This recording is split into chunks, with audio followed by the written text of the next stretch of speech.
Hello again, welcome back everyone. We're looking at the Mustang again today, and as I mentioned in my previous video, something picked up not too long ago, and of course picking up used things, sometimes you get some issues with them. Not dogs, he's already here. So one of the things that came to light pretty quick in this guy is the stereo system. There's a little issue with the heater and blower vents. I may talk about that in another video, but this is about this Shaker 500 sound system that they put in these. And you can tell, number one, it's a Shaker system because of these 8-inch woofers they put in the doors. So there's one in each door. And then there's a speaker above that. It's probably some kind of two-way, I would imagine. And then two speakers in the rear deck. So 8 speakers. Oh, I'm sorry, 6 speakers in this system for the Shaker 500.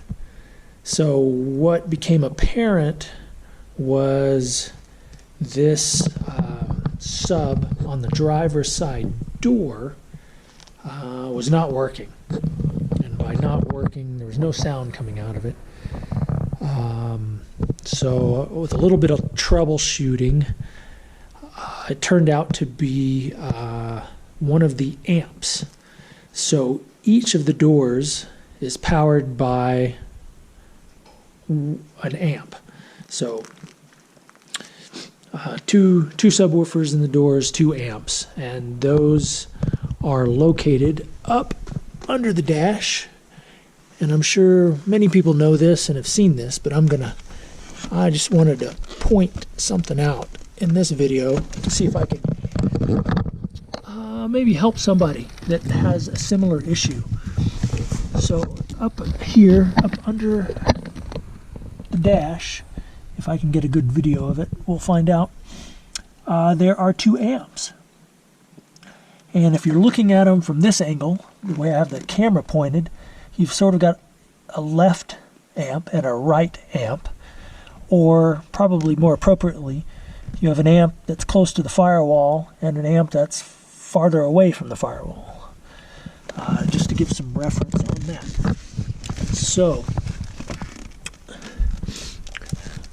my essentially left driver's side sub was not working, and the passenger side was working. So if you're sitting in the seat, that feels like left and right.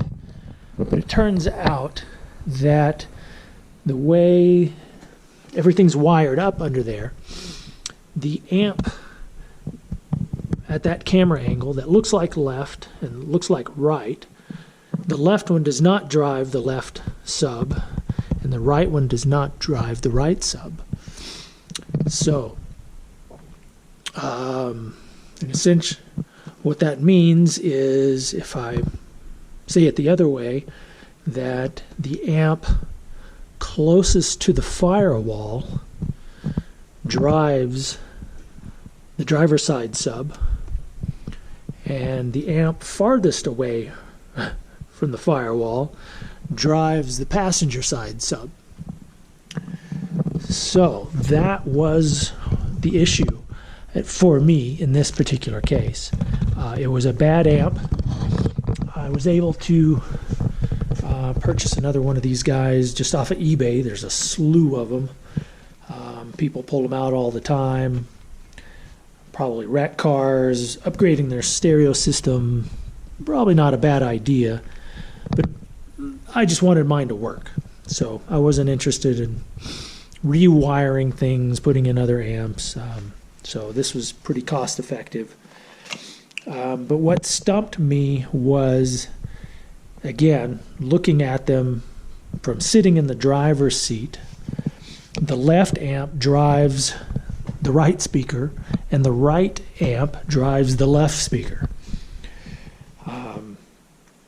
But it turned out to be, when I was first looking at it, I thought it was the other way around, left to left, right to right, and that caused me a bit of issue, just getting things to work and figuring out exactly what was going on. So if anybody has a problem with one of these door subs, if you got both of them not working, there's probably something else, more likely a wiring issue, or maybe you installed a aftermarket stereo and didn't get that hooked up right. But this one has been hooked up correctly as far as that goes, and it just took a bit to figure out that it was a bad amp. And you don't necessarily need technical electronics to figure out if the amp is bad.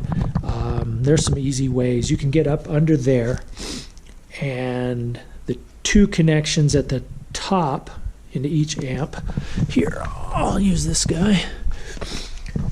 So each connection that goes into the top, you can actually unplug and cross the wires and plug them into the opposite amps to see if indeed it's your speaker or your amp.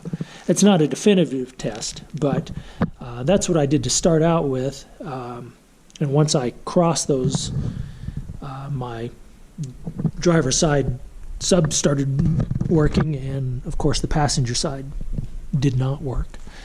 So after another couple little tests like that, I was able to, I actually pulled both amps out, swapped them, just to see what would happen, and that's sort of how I finally figured out that the left amp drives the right speaker and the right amp drives the left speaker. So anyway, this is mostly just in case somebody else has a problem with one of these shaker door subs not working. It could be a bad amp, and it's pretty easy to check. So maybe start there and see what you find. So I hope this helps. Any questions, comments, criticisms, leave them down below, and we'll be moving on to the next stuff. Thanks.